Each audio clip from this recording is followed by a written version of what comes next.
Okay, I wanted to focus on my goals of trying to make meals that are plastic free, meaning that I'm avoiding as much plastic as possible when I make these meals. This is for Plastic Free July, and I'll put the link below, which is my part of my Sustainability July, which includes broader topics, but this year I'm focusing on plastic. The plastic pollution is a huge problem.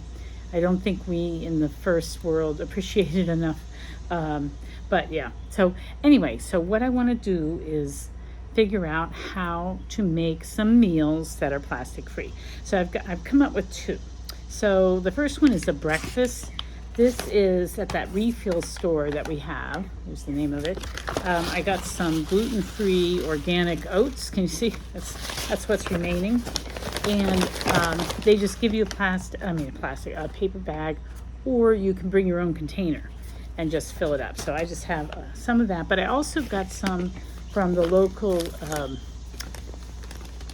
organic. There's a small chain that started over in Maryland, and we've got some stores in Virginia, and it tries to be plastic free and just all the groovy things it tries to be. And I really like the store. I shop.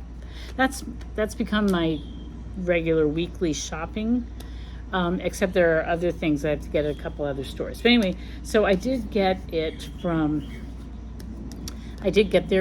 oats. So they sell these bags, and you just go and you refill. This is not so good though, because look, there's a plastic lining that you're supposed to pull off, and I can never get the darn thing off.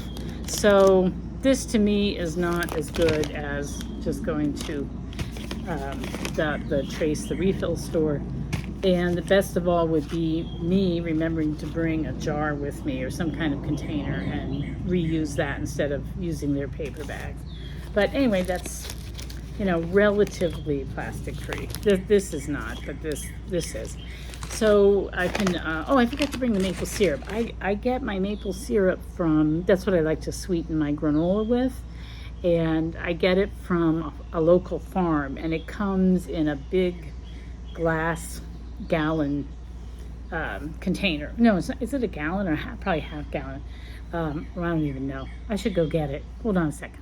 Okay, so I get this maple syrup from the farm where I buy a lot of local meats. And I don't think they make it. I think they have a contract with somebody somewhere who makes it. You have to refrigerate it. It's from New Hampshire, Arkwood Farm, Munsonville, New Hampshire, right there.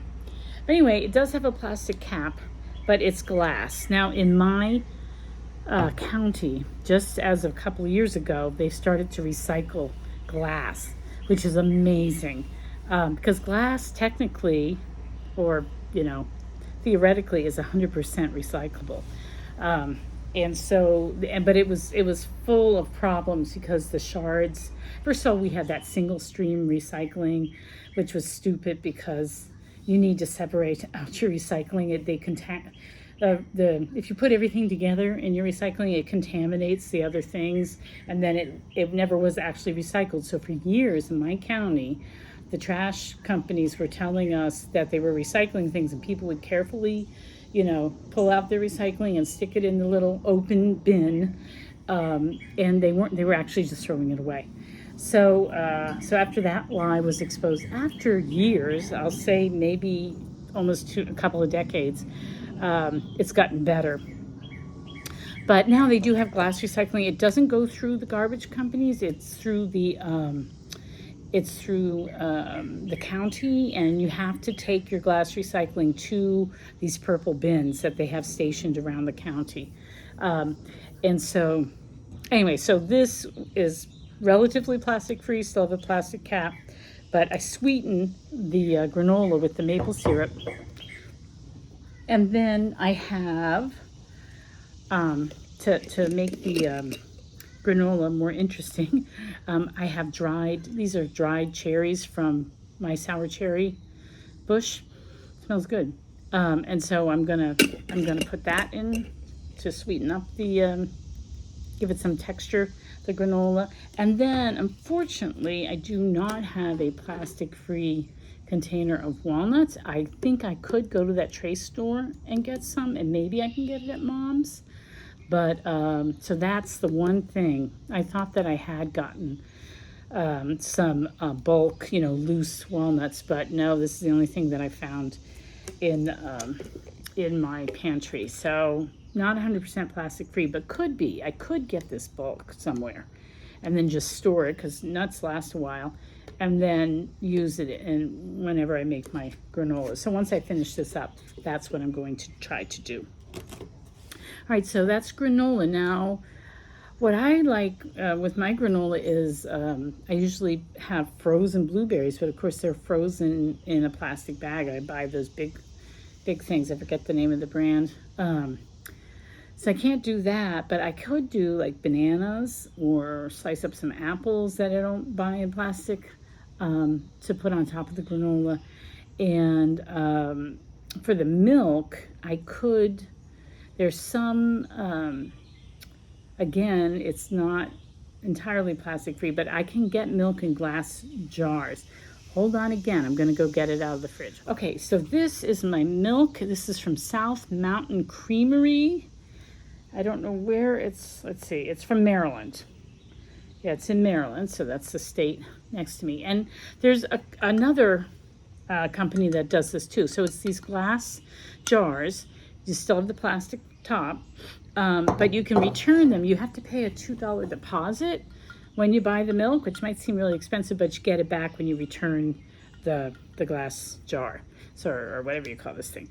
So, so if I had granola with just some fresh fruit that I hadn't bought in plastic, the homemade granola, the fresh fruit, and I could just put milk over it and eat it like that, and that would be plastic free, relatively speaking.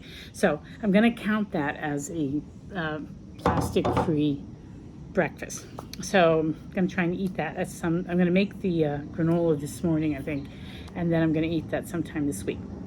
So the other thing was for lunch today, because I had to run out to the store to get a few things this morning. So I was thinking, what can I do? And the store that I went to is just sort of a mid-level store. It's got some organic stuff.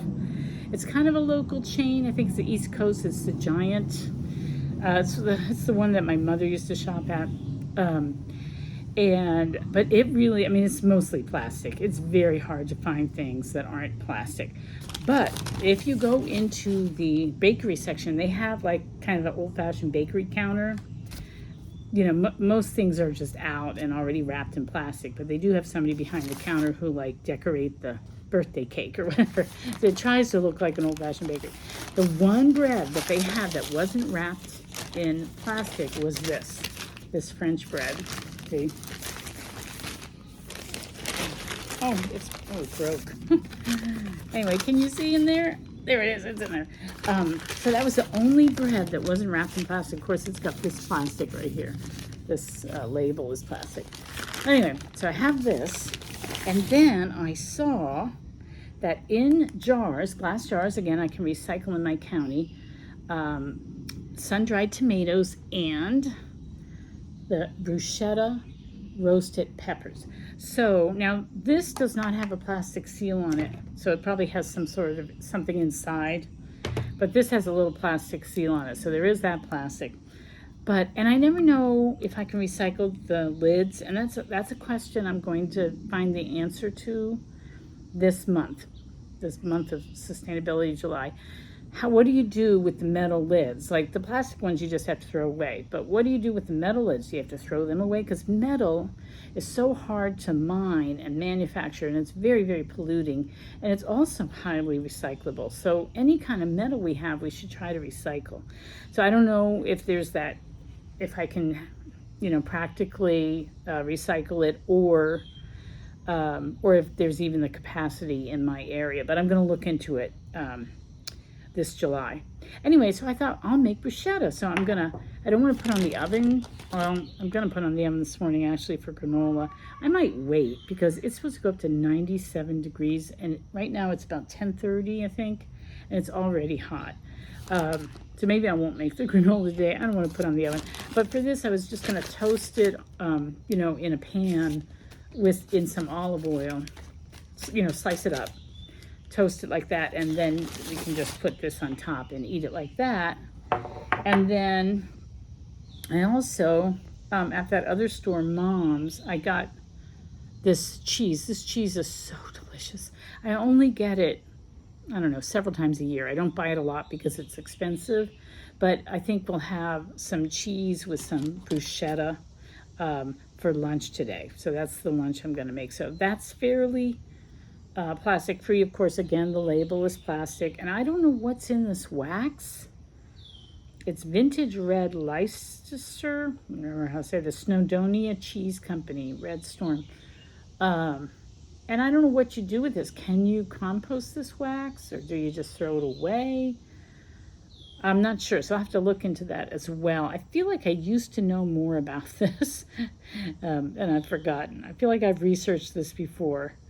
But anyway, so we're gonna have this cheese. I'm gonna have some plain bread and then some toasted bread with the bruschetta toppings. So, and that'll be our lunch for today. And that's relatively plastic free as well. All right, so this will be an ongoing thing that I'm gonna be doing this month, and we'll see how things go. I will report back on the success of these meals. Okay, take care, bye-bye.